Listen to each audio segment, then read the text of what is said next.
Good afternoon, everyone, and welcome to the Alliances for Advisors Only monthly meetup. Today is Monday, March 22nd, 2021. I am Christine Beck. I am the organizational director for the Illinois Self-Advocacy Alliance, and we are so pleased that Mary Ratliff, who serves as the program manager for the Illinois Criminal Justice Information Authority, is here today to share with us about self-care. Just so everybody knows, all attendees are in listen-only mode. And there will be some opportunities for you to connect via chat. So we ask you to be ready to chat if and when you feel called to do so. I've also included a handout in the chat, and Mary will reference that during our time together. This presentation is being recorded and it will be placed on the Alliance's website in the For Advisors Only section. So with that, Mary, take it away. We are ready for self-care. All right. Great, great, good. Okay, so first of all, everybody can hear me. I just want to make sure of that. If it is, give me a thumbs up or something if you can hear me. I think, okay, good, good. I see it. Okay, well, welcome. Like Christine said, my name is Mary Ratliff. I work with Christine on a lot of, or I have in a couple different projects, Illinois Imagines and in Envision Illinois. And so we have done some presentations in the past on self-care, and she came to me and said, could you go ahead and present? And I said, yes, I'd absolutely love to do that. Now, Christine and I were talking ahead of time about this, and we were laughing that self-care is definitely something that, you know, everybody should have in their life, right? But sometimes those people that work closely as helpers need it the most. And so do know that I am preaching, but sometimes it takes a little reminder to practice what I'm preaching. So nobody's perfect at this. It's all about practice. I work with the Illinois Criminal Justice Information Authority. I'm a program manager for the Illinois Family Violence Coordinating Council, as well as the Safe from the Start programs. And so we work a lot with professionals across the state, and this is where I have become kind of an expert on this, I guess, working with those professionals and helping victims of violence. So without further ado, we'll go ahead and go into the objectives. So basically today, I want you to learn the difference, being able to define and the differences between secondary trauma, traumatic stress, compassion fatigue, and burnout. I know a lot of those terms are used interchangeably, but we're going to learn more about that. We're going to be able to identify the symptoms of those three terms, or those three I don't know what to call them, and then we're going to describe self-care strategies and talk a little more about that. So first I wanted to give you a little quote. Care providers are unique people. We have the gift of being able to connect with others in ways that are difficult to explain and even more difficult for others to understand.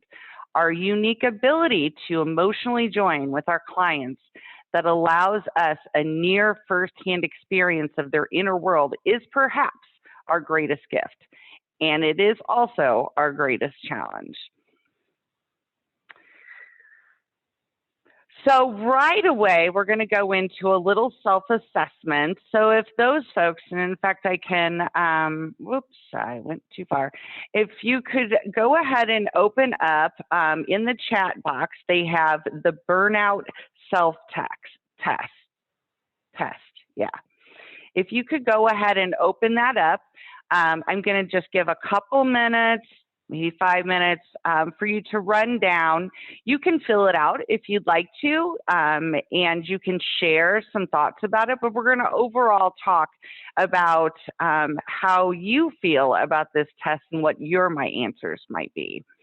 So I'm going to go ahead and give you about maybe 2 to 5 minutes, something like that. If you're done and you're ready to proceed, if you could go ahead and raise your hand, that'll let me know that you're ready to move on. And this is Christine Beck again with the Alliance. I have put that self-assessment in the chat again so that people can easily find it, open it up, and take that assessment. Again, when you're done, just raise your hand either virtually or visually and let us know. Let me see.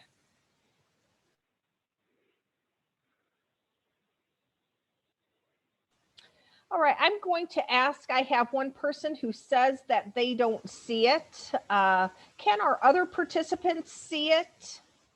Let me know. And it may be just a function. Someone is on their phone versus on the computer joining us.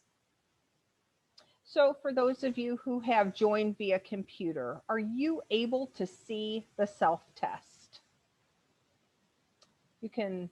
Okay, so I think for our participant who is joining via phone, it may be a function of joining through your phone. I will make sure that everybody gets a copy of the self-assessment via email following the completion of our training.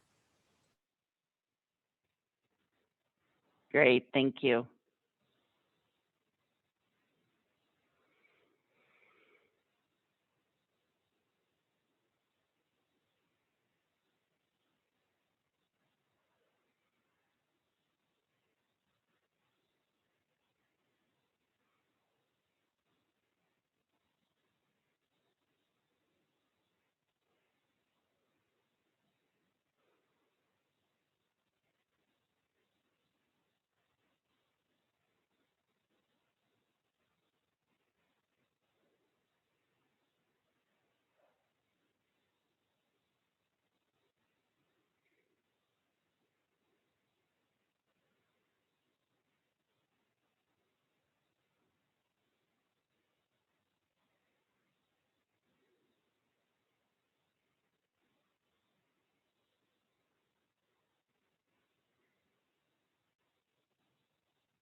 All right, I see someone has a hand raised. Are you done or do you just have a question?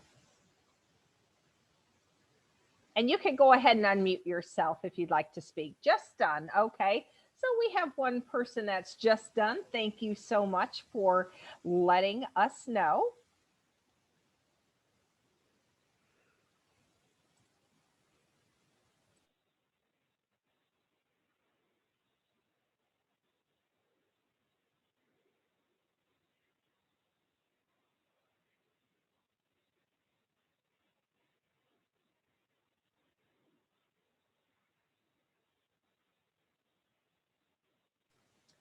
And how about just, what do you think?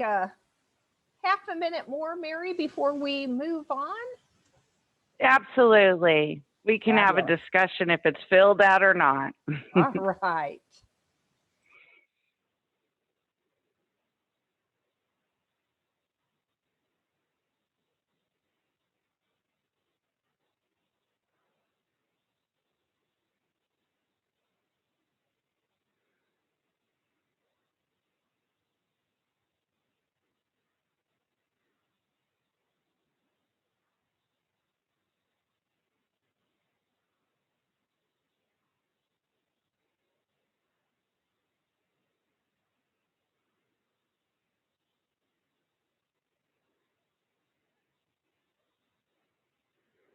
So I'm going to go ahead and proceed. And everybody can you can comment in the chat, or since we have someone on the phone, we can actually, if you wanted to unmute yourself, we could have a discussion about this.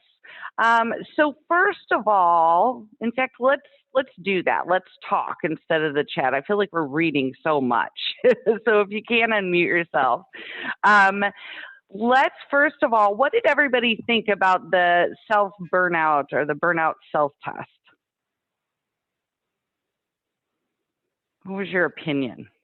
It definitely hits home with a lot of people, especially after this last year. Just the ongoing burnout and trying to switch things up to keep people involved and socialization and all that. So I think we've all felt it to an extent.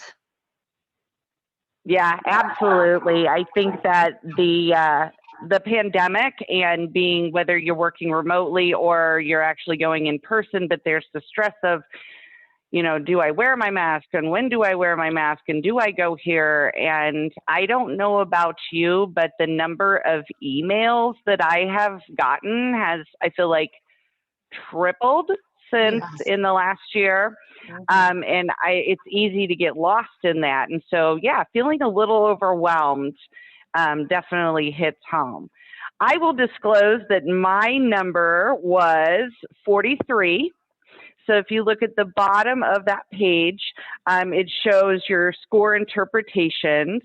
So I was at a 43, which means I am at risk for burnout. So maybe I'm not totally there yet, but I'm definitely at risk for burnout. Would anybody else like to share your score or your reaction to taking the self-test? Well, this is Christine, and I do not want to disclose my score. I think the paper burned up to a crisp. That's probably how burnt out I am.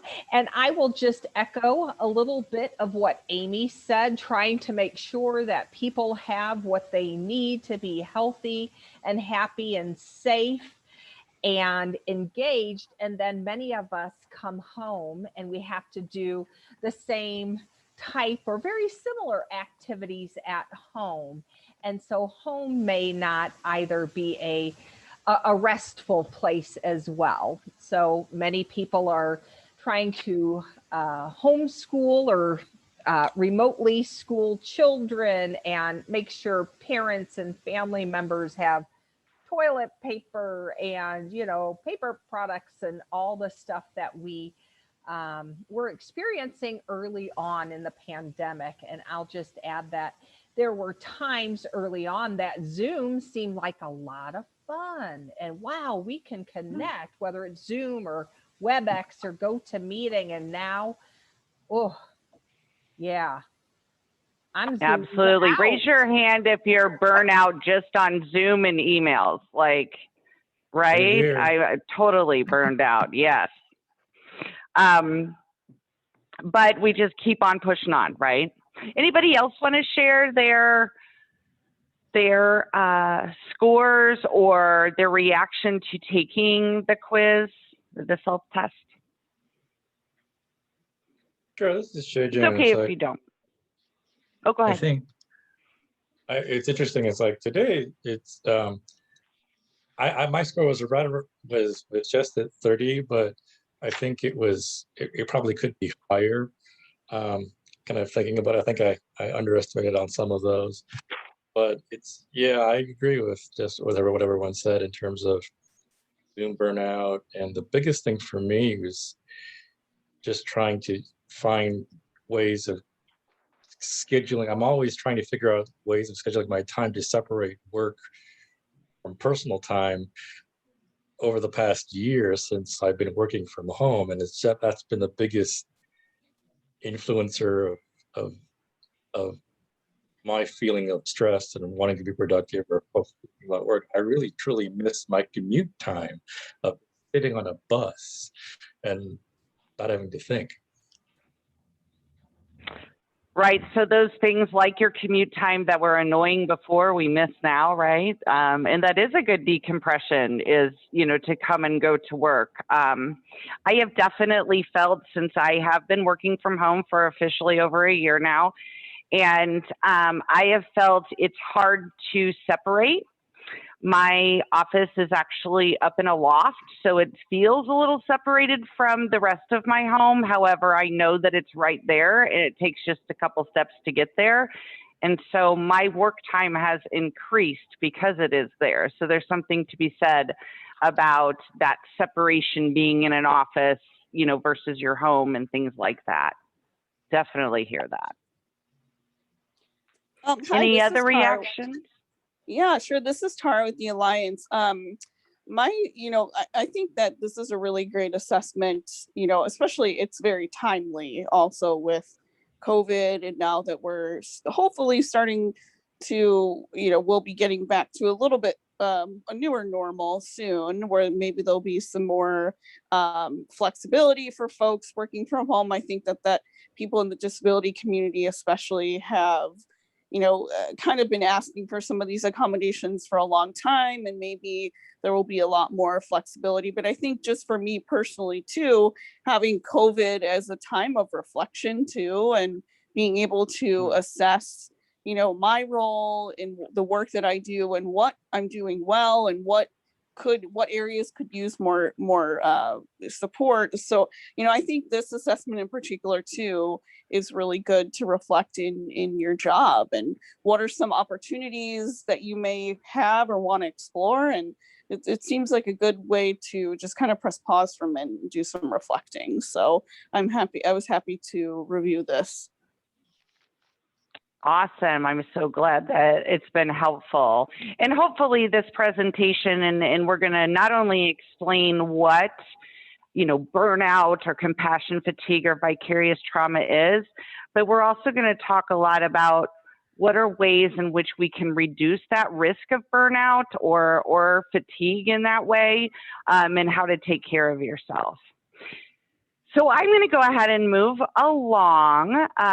This is just a neat, I like what are they called? Word blobs or word collages. I love these. But this is really what it looks like. Disorder, there's secondary stress, compassion fatigue, trauma, traumatic, so care. All of these words are bundled into what we're going to talk about today. So getting right to it, let's talk about secondary traumatic stress. Now, I know there's a lot of words on this slide, but I'm one of those people that I have to have everybody get all of the information right. But secondary traumatic stress is that emotional duress. When individual hears firsthand about a trauma, okay? And so its symptoms mimic post-traumatic stress disorder like our clients or the people that we're working with have. And so we have it's called secondary because, they have the primary traumatic stress, but we can also have that secondary reaction to that stress and trauma.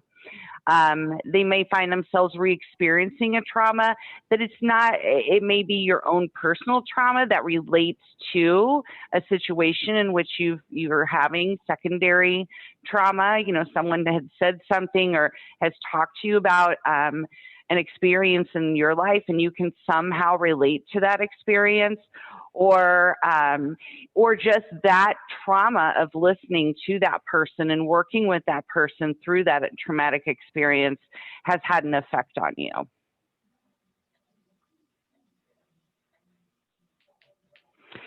So secondary traumatic stress and related conditions, what are they? So we sort them out a little bit, and we hear a lot of things that, like I said, were very, they're used interchangeably a lot. So we talk about secondary traumatic stress, compassion fatigue, vicarious trauma, burnout. What are all those things? How are they different? So again, the secondary traumatic stress, it's that post-traumatic stress disorder from an indirect exposure to something traumatic. This could also be from watching a movie or listening to the news, things along those lines. But it somehow relates, like you have a reaction to that mimics what a post-traumatic stress disorder might look like from a person that experiences that trauma. Then we have compassion fatigue, right? Compassion fatigue is really what it is, tired of caring, right? I mean, you just sometimes, especially those people that are helpers, you pour out your heart, you listen to a lot of things that are very traumatic. And really, this is the less stigmatizing way to say secondary traumatic stress. And so those are sometimes used interchangeably.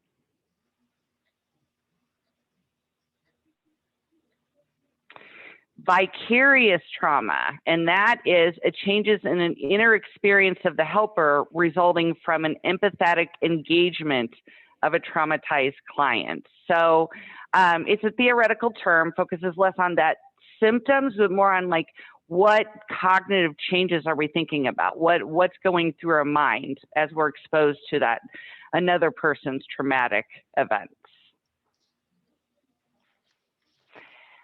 And then we have burnout. So this is emotional exhaustion, depersonalization, reduced feeling of personal accomplishment. This is really, I think, what we talk about, and it's honestly what that self-assessment that you just did measures. It's really that I am tired of working in this environment. It has drained me. This work has drained me. It's either your support, and it's just general occupational stress that brings this on. So it doesn't necessarily have to be a traumatic event that brings this about, although that can lead to it. It really is just generally burnout. So if you look at these three things, you can see how they could happen all at once, right? So some of these things could happen all at once. And here's what our symptoms look like. You could have compassion fatigue, secondary trauma, vicarious trauma, and burnout. You could be, your bucket is empty. You're tired of listening to the same, the stories all of the time. That's wearing on you emotionally. You're taking that home with you. You're having a reaction that might be not be able to sleep, can't concentrate, hopeless, guilt, avoidance. There's all sorts of symptoms that come from this. And it can also be with burnout as well. And so if you think about being burnt out on your job, this is exhaustion, intrusive images. Maybe you can't stop thinking about your job. So funny story, when I was in college, I was a bank teller. And in the beginning, when we were going through this rigorous training to be a bank teller, I would come home at night and I felt very overwhelmed. I mean, it was 8 hours of learning how to be a bank teller, right? And one night I had woke up and I turned to my significant other and said, I need your pillow. And he says, why? And I said, because mine has too many transactions in it. I need your pillow. I need a pillow with less transactions. So that made no sense whatsoever, right? But that was me feeling very overwhelmed and burnt out on that training in general, right? So those intrusive thoughts and what that means.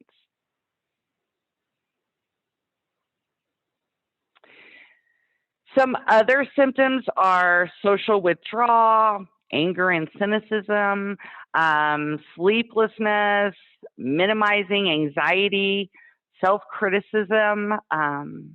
It can affect your physical. So we know everything in the mind affects our body and vice versa, and that there's a big connection there. And so you might develop physical ailments or have a harder time recovering from maybe some existing physical ailments because of the stress that's put on by these.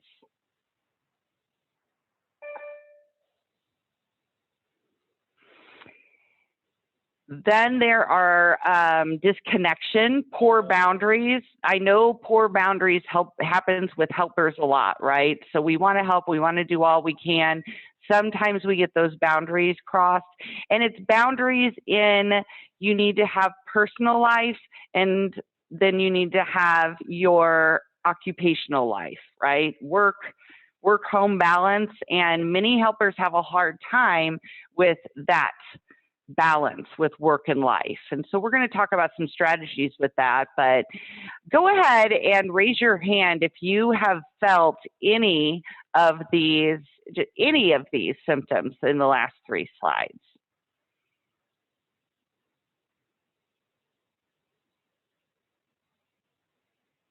Yeah, definitely. So it looks like most people have. So it's the cost of caring, right? Your job performance declines. So this is not doing anybody any good if we're not taking care of ourselves. Your job performance declines, you're making mistakes, your morale, your get up and go to actually go to work. Now, sometimes, on a Monday, it's a little difficult to get up and go to work, but this is just generally makes it harder to go. Personal relationships are affected by this, and that could be within your family, your friends, your significant other. Your personality kind of changes, and so you've noticed that maybe you're not the same person as you used to be, a little cynical, maybe not as upbeat, and then an overall decline in health. So as we can see this, it's not just that we're tired, it's that things in our life are being affected by these types of burnout and trauma that we're experiencing.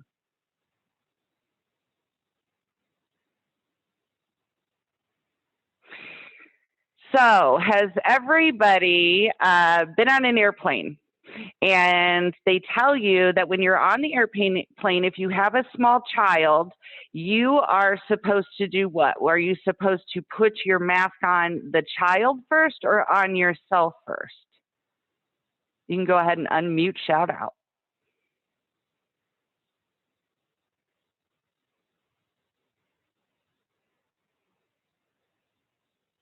Anybody know?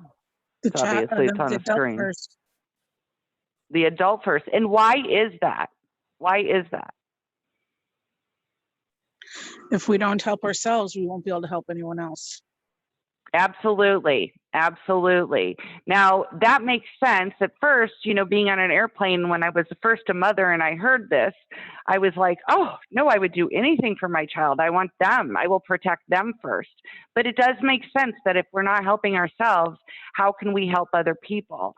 And so in helping professions, we need to think about that. If we're not taking care of ourselves, it's like that cost of caring that we had in the last slide.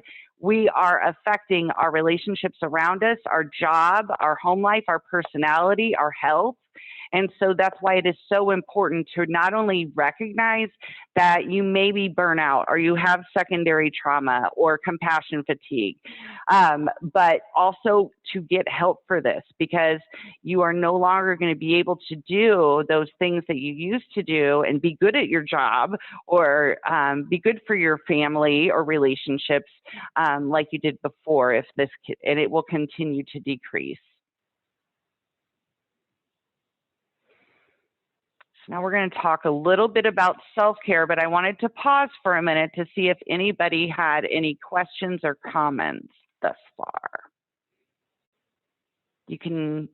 I can't see the chat, but I know that Christine can, or you can unmute yourself and talk. We have a small enough group.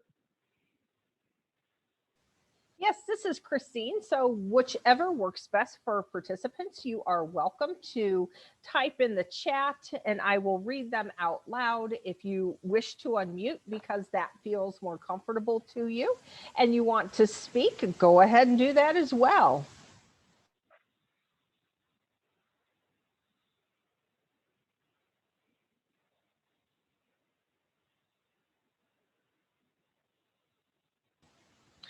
Everybody is contemplating their answers.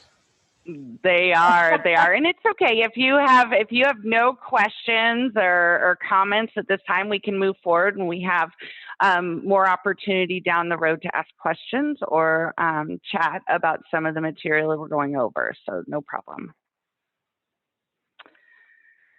So self-care is a priority and it's a necessity. It's not a luxury. Unfortunately, I think we live in a world where I know we live in a world, especially as Americans, right? We are always on the go. And so our ability to complete the most work and, work the most hours and have the most accomplishments is just overwhelming, I think. I think especially for those folks that are parents, you have to be a great job of being a parent. You also have to be, have a very nice home. You have to do well at your job. You have to have a good income so you can support your parents. So that expectation, if you're caring for somebody in your family, is just large, whether you're a parent or I now care for my mother. And so it's a lot of burden on us to be the best at everything, right? Do it all and just continue working.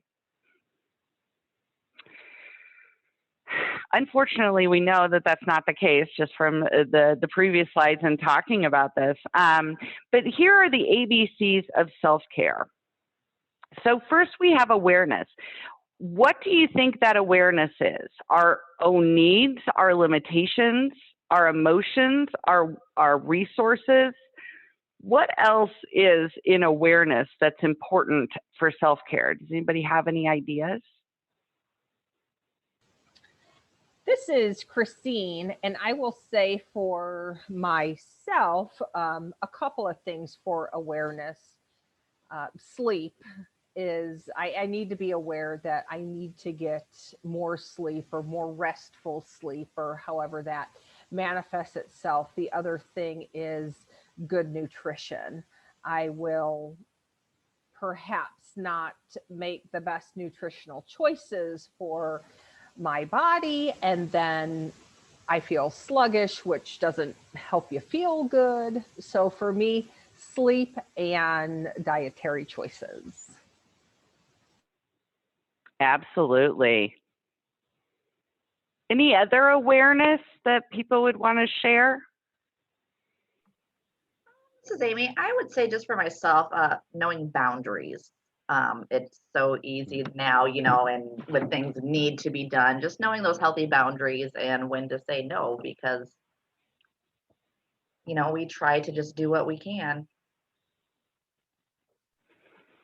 Absolutely. I also have boundary issues. Like I said, work's right here, so I will do that. I was just sharing with Christine before we got on this call that I overdid myself this weekend, right? So a painter doesn't paint his own house, but I had a hard time saying no. So I volunteered at a kids party. I was helping people move. I had all these commitments over the weekend and had no time myself to decompress or take care of my own house or my own needs. And so here, get up and go ahead and work and present on what I'm not doing well. But boundaries are hard. Boundaries are really hard, especially when you have a lot of things going on in life.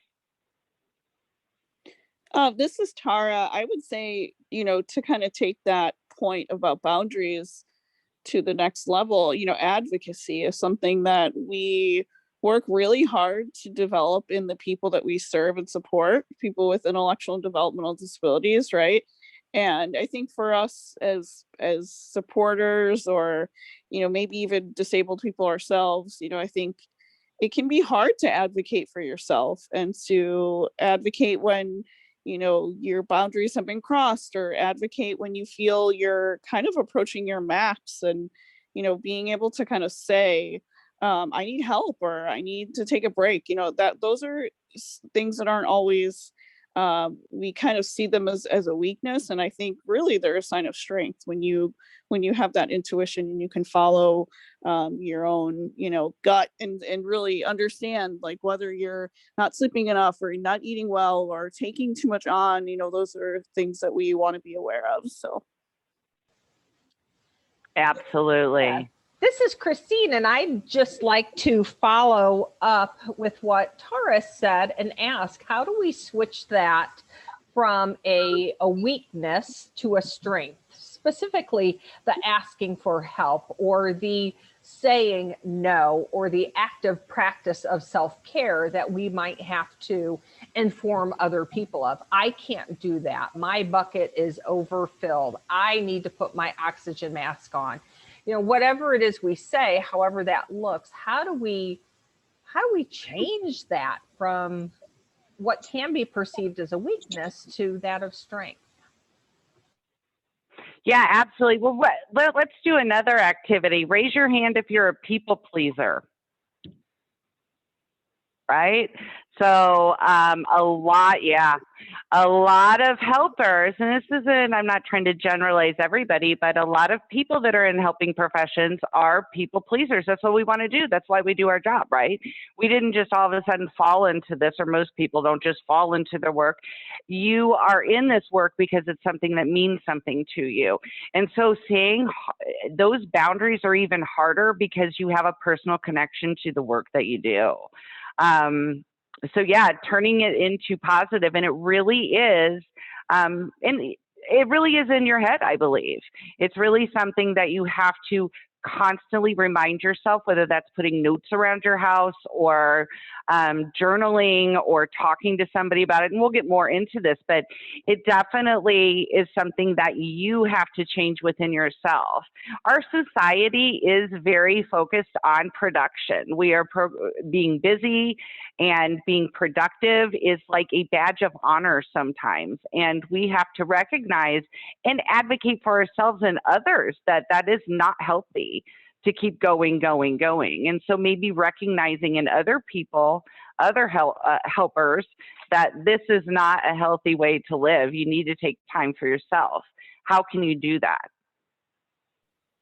yeah, this is Tara. I think that such an important topic, and one that many who are here today, and if you're watching the recording, you know, if you're supporting a member group, or you're like an advocacy group, if you're a staff at an agency doing direct support work with people, you know, there are a lot of folks who are assigned the task of supporting self-advocacy, and maybe their bucket is already full. And so I think this is a question that a lot of us ask ourselves, you know, and when we're feeling like, you know, professionally we have too much on our plate, but if it doesn't get, if we don't take up the project, then it might not get done, and the people will suffer. And so I think there's just all these conflicting messages we're receiving from others, but that, like you said, that we're giving ourselves, and we want to help, and we want to make things better for people. And sometimes it just means, like, you gotta, like you said, you gotta put your mask on first, and you have to take care of yourself, because if we're not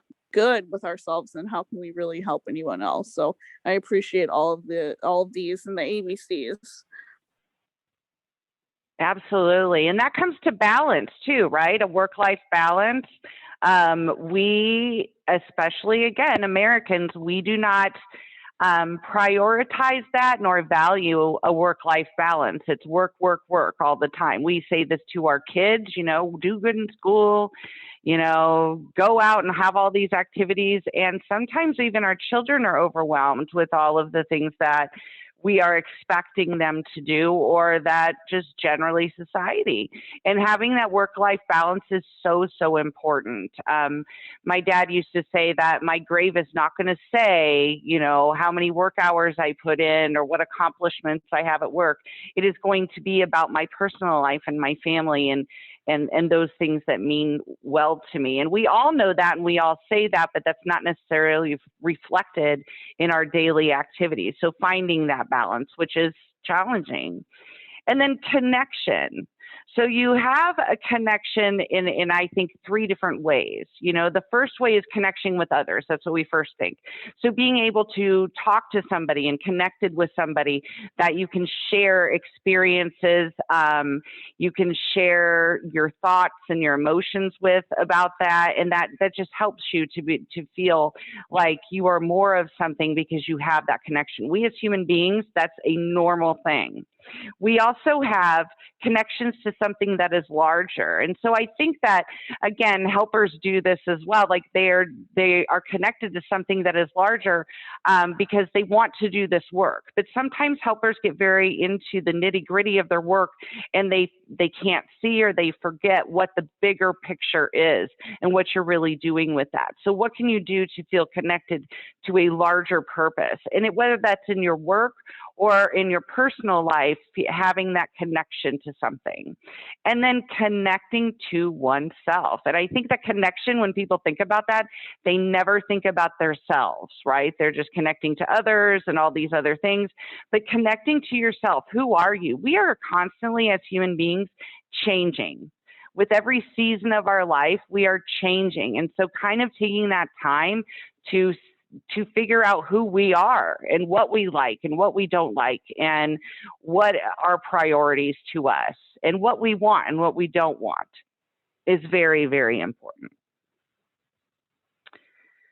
So I am going to, a lot of people were talking about the bucket, right? Filling your bucket.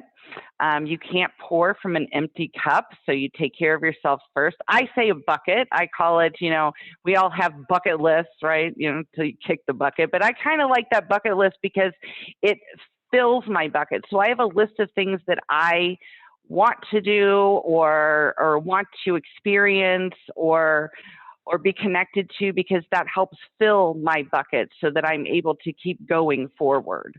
But you can't, if you're empty, you can't help others. So it's just like those metaphors help sometimes to think about them, that because we are so inundated with all of these messages about working hard and all of that, that we need to recognize that we have an empty cup or an empty bucket, or that we need to put our oxygen mask on first before we help other folks.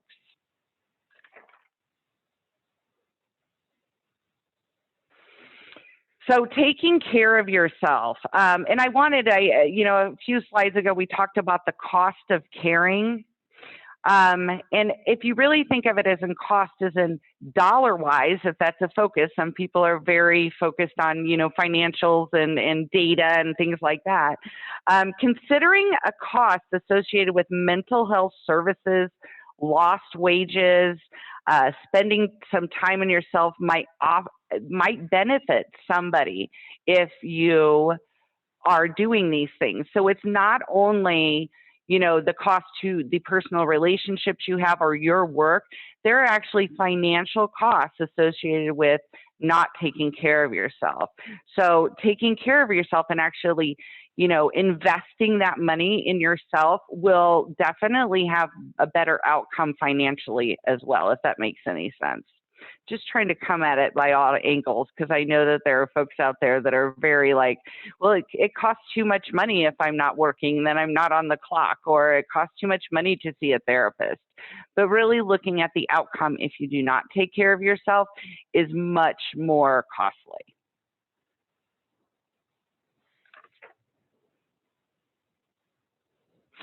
So first, what do? We take stock of what is on our plate, an inventory of what is on our plate. Write it all down. What demands of your time and energy do you have? Sometimes I think writing it all down or talking with somebody about this is beneficial. How many of you, raise of hands, have to-do lists, right? Yeah, definitely. I have to-do lists about to-do lists. I mean, it's nuts, right? I got little Post-it notes here and there. It's nuts. But let's really sit down with what's on our plate and then really think about what are your stressors And then what are the positive attributes of your life?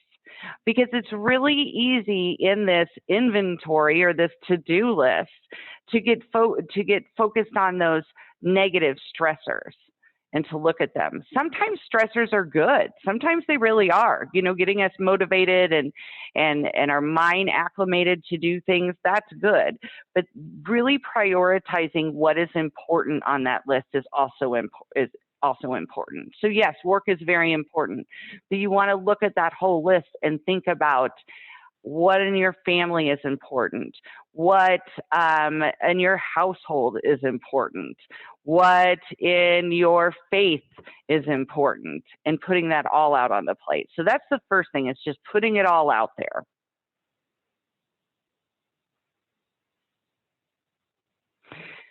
And then once you have everything on your list and you're prioritizing that, and that's not an easy task. So that's not just something that we're going to do like a little 5-minute activity, right? That's going to take some time and effort and maybe a few days of thinking about that. But then start a self-care idea collection. And not, you can start this with yourself, just thinking about it, whether it's in a notebook or we have a little suggestion box here on our slide. But whatever it is, Post-it notes, little note cards of things, ideas that you can do for self-care.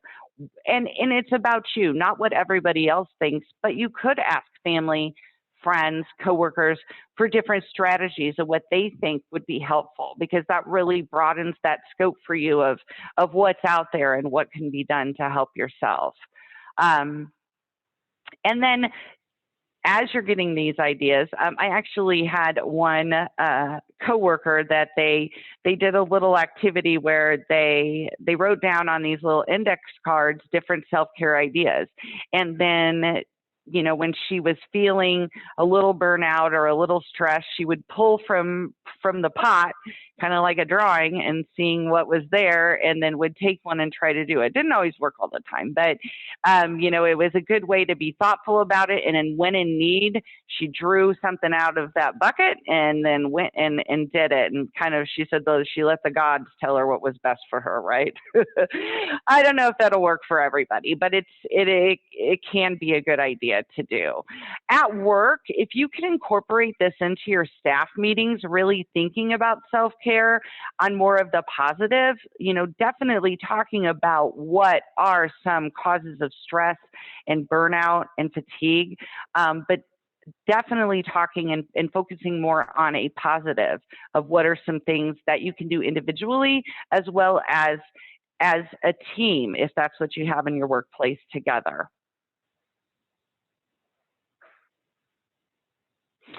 Find time for yourself every day. Every day. And some days it might be 5 minutes that you have. Some days you can have a whole hour, right? But 5 minutes for yourself will be helpful.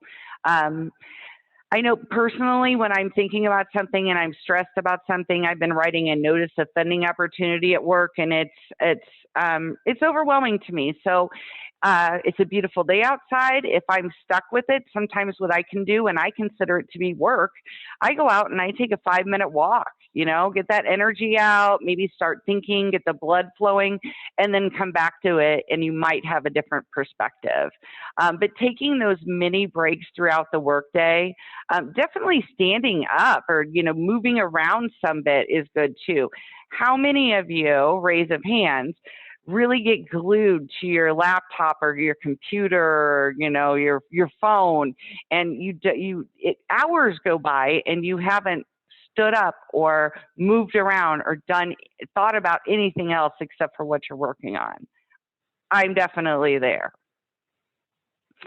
But 20 minutes to yourself is ideal. 5 minutes is my challenge, because you can start with 5 minutes and then you can definitely sculpt some more time into your day.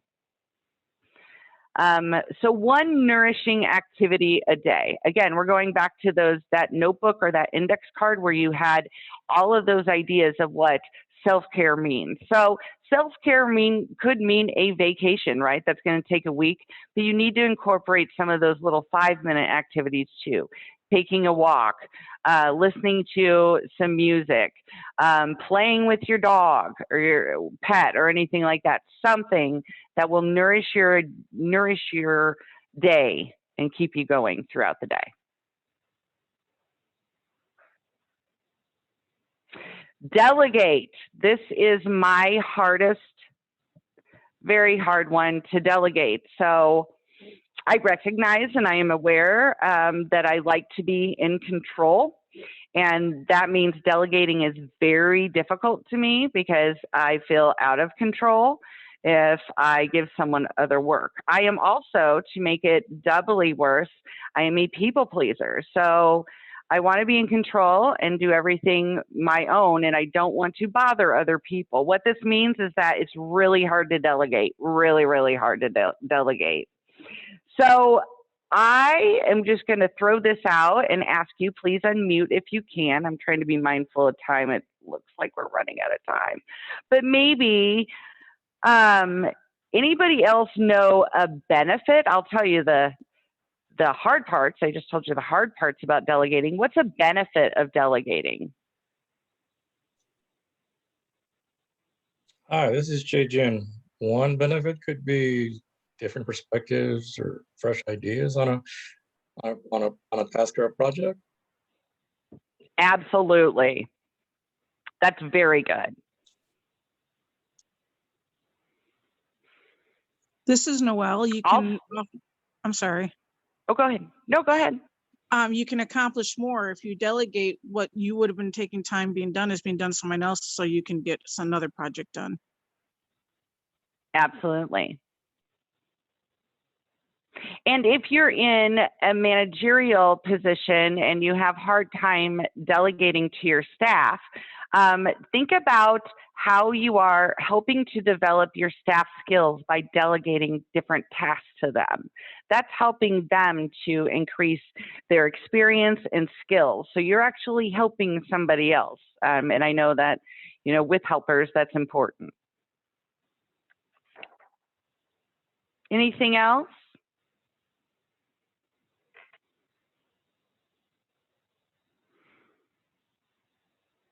One more benefit of delegating is that it helps build a trust between you and that person that you're delegating the work.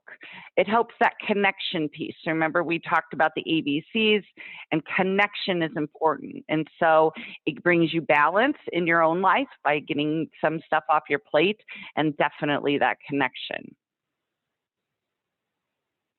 So we are running short on time, and I don't want to fly through things, but be smart enough to know when you need help and brave enough to ask for it. And so that was mentioned earlier, is that it is not a weakness to ask for help. That is actually a strength and can be very challenging for folks to do. A lot of people are fearful about asking somebody else for help because they don't know what that person's reaction would be, if they would help them or not. They feel like they're overburdening that person. They just are fearful of what that would mean if someone else was helping them, or how people would perceive them.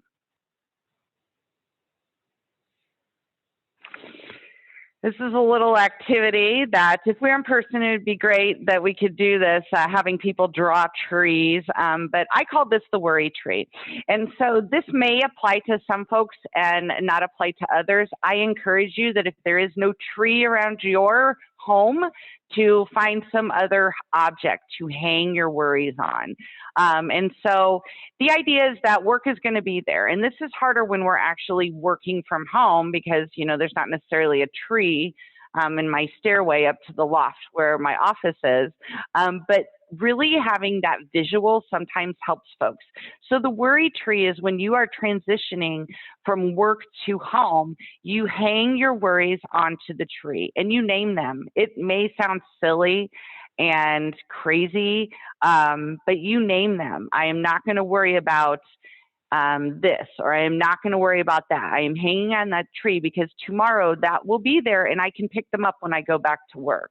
So whatever helps you for that balance and that transition is great. Some people have a transition from work to home. I encourage you that if you're working from home, that you try to do something to have that transition. Because again, the ride on the bus home or your commute in a car, you know, listening to music or something along those lines is not always possible now while we're in a pandemic. But doing something, I have chosen to do exercise in between. Again, it helps me release that energy. So I go for a walk or I do a workout or whatever I do to get my body moving. A, that's focused on my health. And B, I sometimes just have, you know, anxious energy that I need to get rid of, and that helps me to get those worries out. So whatever, you know, go back to those index cards or that list from your notebook of some self-care activities and see what is a good transition from work to home. Learn to say no or yes, yes to positive things and no to things that might be overwhelming, but setting limits for yourself and saying no. And this is really hard. We were taught as young children that we couldn't say no, right? So if mom or dad or whoever, caretaker or teacher or grandparents, some adult asked you to do something, it was rude to actually say no, right? And we grew up with that. That's in our brains, that saying no is a bad thing, right? It's rude, it's inconsiderate, and we should, especially those folks that are people pleasers, we should say yes to everything. But it's not a bad thing to say no. And so you have to learn that other people's approval doesn't matter, right? It's your approval that matters of your own self. And you don't have to give a big explanation for why you're saying no. I am that person that says no because blah, blah, blah, blah, blah, blah, blah. You can just say no. This isn't possible for me right now. I'm not going to be able to do that. And then thinking about that stress of, you know, weighing that. If I say yes to this, what kind of stress is that? So thinking about that ahead of time and just instead of automatically saying yes, what stress would that cause? What time commitment does that cause? You know, is it worth the people's approval or what have you? Sometimes it is, sometimes it isn't, but really thinking through that before you go to your go-to, which is saying no. Some helpful tips for saying no is just be direct. Like, no, I can't. I don't want to. Don't apologize. It's okay to say no, and you don't have to apologize. Actually, for Lent this year, I gave up saying I'm sorry and not, as always, successful about it. And I try to say, thank you for understanding instead of saying I'm sorry and apologizing. I say I'm sorry way too much for stuff that I'm not responsible for. So really just think about how much you do that. Access your trauma inputs is important as well. So watching the news or listening to the radio, there are a lot of bad things going on, especially in a pandemic. In the last year, I laugh and say that if there's flying pigs, it wouldn't surprise me this year, right? But really watch how much you're letting that into your life. It is important to be updated on current events and things like that. And I find value in that, but sometimes it's overwhelming. And so trying to step away and give yourself that time, not being connected to your phone or the TV or the radio or the computer or whatever that's coming from. And that could be also with your friends, you know, like I know sometimes friends and family members have some drama of their own that they kind of put onto you. So be sure you take care of yourself and not be exposed to that at all times. Learn about secondary trauma, compassion fatigue, vicarious trauma, and burnout. Read an article, attend a workshop, have a staff meeting topic. You know, watch. I know Netflix has, I feel like they just had one on self-care. So, you know, just participating in this training is a good way to be more aware and to take tips away in your life. So educate yourself about it. And then at work, you want to consider, or personally, joining some supervision or peer support group, debriefing and supporting one another. Again, that feeds to that connection that we need in life.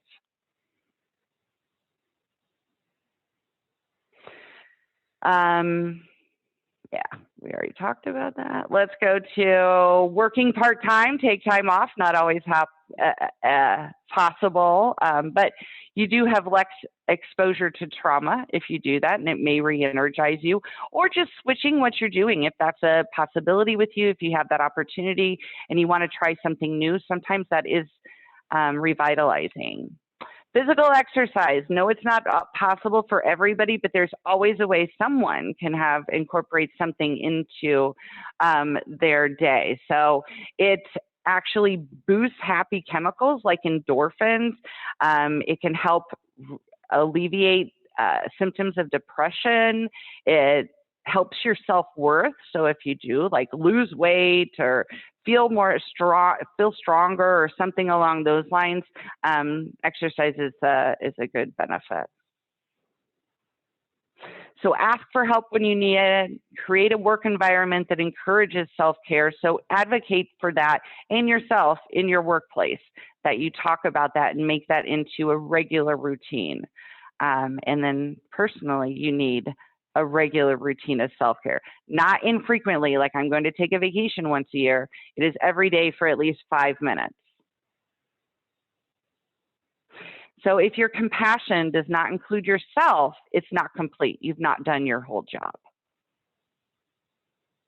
Any questions? I know we're really at it, like we're actually over time, but any questions, thoughts, feedback?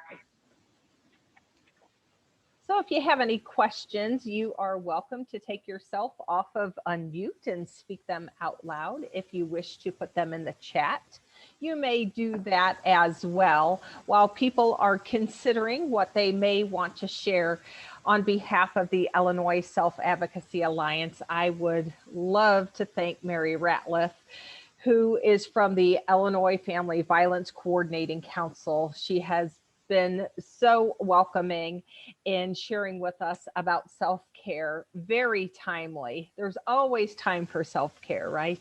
Very timely. Absolutely. And it is sure appreciated. Does anybody have any last minute questions?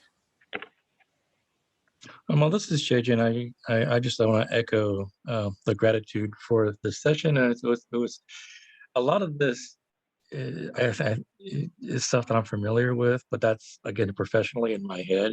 So I really appreciate reminders and kind of the ongoing, this would sort of help me kind of nudge myself to have permission to take advantage of the self-care that I sometimes don't or talk about. Yes, thank you, Jay-Jen. Anybody else? All right, so with that, thank you for joining us. The next For Advisors Only gathering is scheduled for Monday, April 26th at 2 p.m., 2 to 3 p.m. And remember to put your oxygen mask on first before you can help anybody else with theirs. Thank you so much, all. Take care. Bye-bye. Thank you.